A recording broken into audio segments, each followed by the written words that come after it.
Black women have been killed in many of the same circumstances as their brothers, fathers, and sons. They've been killed driving while Black, being in their homes while Black, having a mental crisis while Black, and their losses just haven't registered in the same way. So Say Her Name is trying to raise awareness by insisting that we say their names, because if we can say their names, we can know more about their stories. Across America, Black women are leading the fight for justice in our nation. Many of these courageous women have garnered national recognition for the work they are doing to ensure that America addresses the federal and the state structures that sustain systematic racism, like the valiant co-founder of the Black Lives Matter movement, Alicia Garza, Patrisse Cullors, and Opal Tometi. The influential American justice strategist and activist Tamika Mallory, and the invaluable work of civil rights activist Maya Wiley. Do not wait until their last breath has been taken. Say her name. Do not wait for the manufactured statement of the police department to justify why her life has been taken. Say her name. Do not wait to hear the hospital explain there is nothing further they can do because of inadequate health care. Say her name. Say her name. Hello, my name is Melissa Ellis, currently in Atlanta, Georgia, and I was brought up and raised in Port Huron, Michigan. And I wanted to tell America, thank you. Thank you for the symbolic victories that we've so recently gained. The Confederate statues that are coming down one by one. Black Lives Matter being painted in the streets.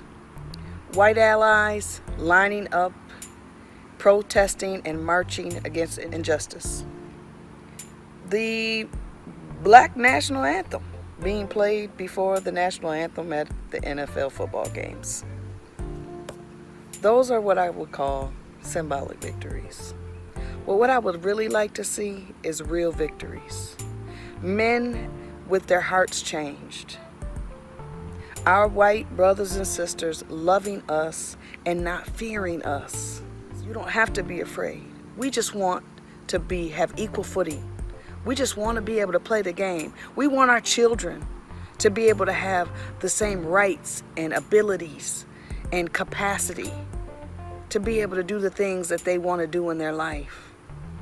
America, we want our fair shake. And what the problem is I believe that a lot of Americans think we're getting that. And that's the problem. We're disproportionately killed by police because they're afraid. We're not hired at the same rates. Women, Black women, the largest growing business owners in America, they're making 3 times less what white women businesses are earning. So it's time for all of us, America and Black America, to vote. It's time for us to run for office. And I know we may not win the first time, but we have to come up again and again until we figure it out, just like we always have. Because the fact is, we win.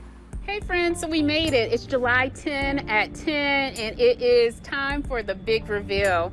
First, I want to just thank you for being as responsive as you have been this week by hitting the like, hitting the love button, adding different comments, and even sharing posts. I want to encourage you to continue to do those things, as this is just the beginning.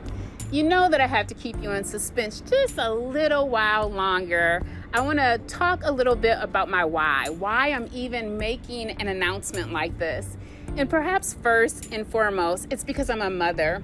I'm a mother of my 2 babies, Marcus, who is a sophomore, and Silas, who is an 8th grader. And between their dad and I, Mark and I, we have about 50 years in public education. And so we are constantly preaching the value of quality instruction, preaching the value of it, and also talking to our kids about how everyone deserves quality, affordable instruction. Everybody deserves that. The other reason is because I have been in Grand Rapids all of my life. The only times actually that I've left Grand Rapids is when I was away for college. So I'm so invested in our community and seeing us thrive. All of us thrive and have opportunities. And then last but not least, it's that idea and reality of that I am a public educator. And I think so much about COVID-19 and the safety of our students going back to school and wanting to ensure their safety as well as the safety of the adults who provide direct and indirect services. All of those things are important to me. And so it's as a result of those things combined together that leads me to say, drum roll please. So today is the official launch of my campaign. I endeavor to be your representative on the Grand Rapids Community College Board of Trustees. So I want you to vote Brandy on November 3.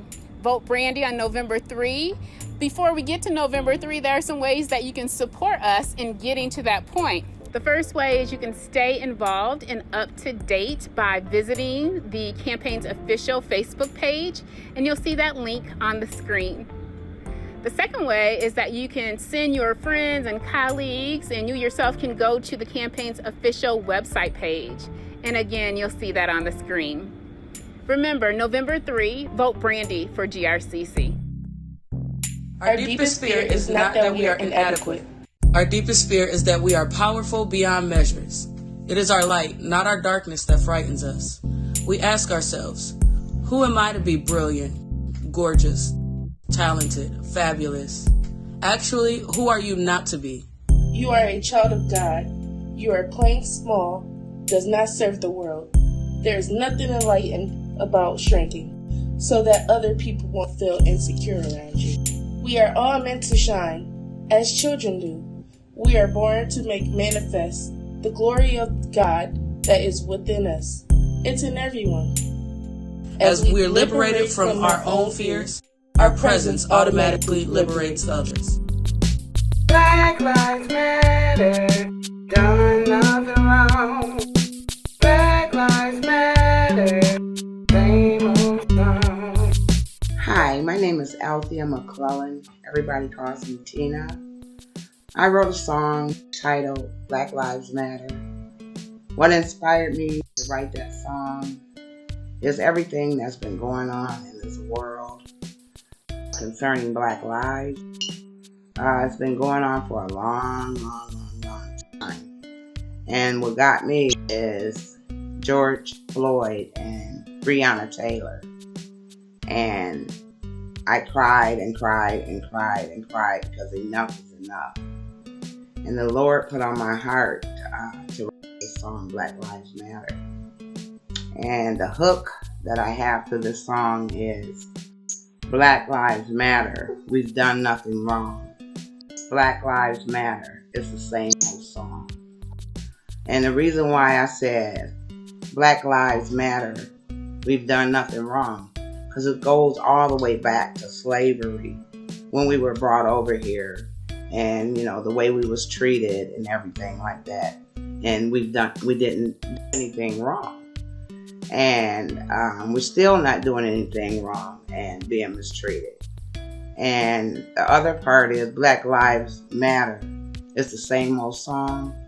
And the reason why I said it's the same old song, because back from slavery, when we was trying to get freedom, we still had to walk, march, protest, and we're still doing that now today. Racism will not end until we all take a stand. The other night I was watching this documentary called I Am Not Your Negro by James Baldwin. I had seen this when it was released back in 2016. I wanted to go see it in the theaters, but just didn't have an opportunity to do that. So with this pause and stay at home, I've had an opportunity to watch a lot of different documentaries. And one of the things I can say is that even as a person of color, a woman, a black woman, I didn't know everything. And that's one of the things that I think people need to realize, is that just because we're black, it doesn't mean that we know everything. We know a lot that has happened, but there are still so many things that we're not aware of. And if we're not aware as being a black American, then how is it that someone who is not black, you can't just turn a blind eye anymore. You're seeing things happen day in and day out. Every single day you see something. You have to go and look and see. You've got to understand that people are saying this for a reason. It's not just to make up some kind of story about racism. When George Floyd was killed on live camera, watching that, it just did something to my inside. And then to watch that and know that I have a black son, and to know that there will be people out there who don't see him as a person, to think that there might be people who just stop him because he might live in a certain neighborhood, or because he's driving a certain type of car, or because he speaks a certain type of way. That's wrong. It has to stop.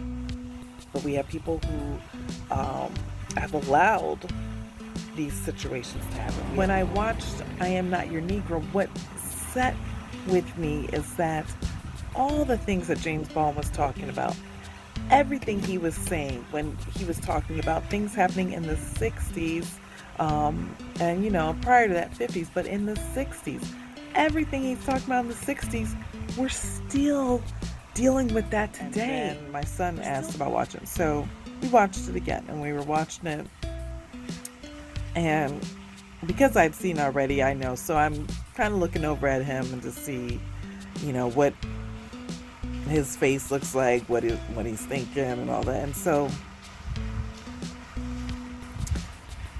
and this is what really gets to me. There was a part, and I don't even know what part it was, but he turns and he says, I wonder what it would be like to be white. Just to be white for a day. What would it be like? And that right there is what hurts me to the core. To know that he is a black man, black young man, to know that he's going to grow up, and his thought is that, I wonder if I was white, what it would be like, what people would think about me. I hate that. I don't hate white people.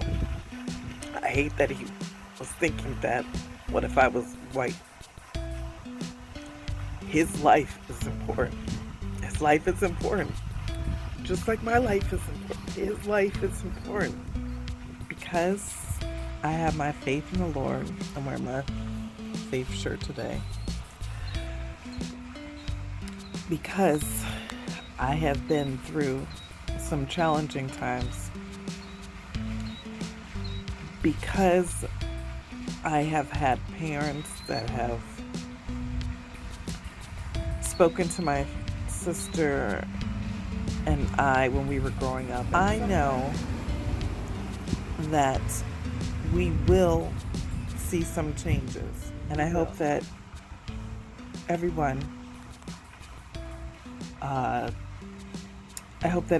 takes time to just reflect and understand and come to the table with meaningful change.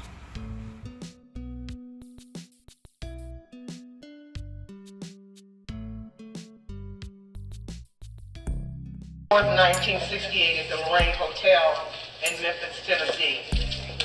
A young preacher and African-American civil rights leader was shot and killed because he had a dream and because of the color of his skin. Please, we never forget him, Martin Luther King Jr. I was 14 years old and will never forget the pain and the tears that riveted the hearts of black people all over this country.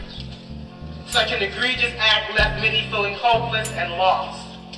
But Martin's dream was not dead, for the spirit of his dream captured the hearts of men and women all over the world, black and white. And it ignited a fire to continue the fight and to annihilate the inequities of social injustice. Come on, man.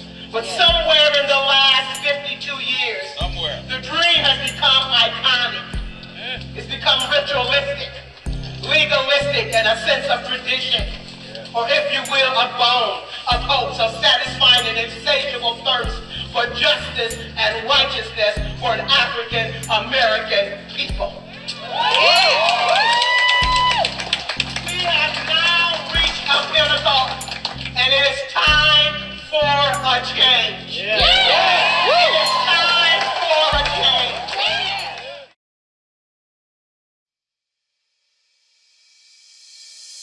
I've been asked to do a spoken word today. However, this isn't going to be no spoken word this time. Instead, these are words intended to be engraved.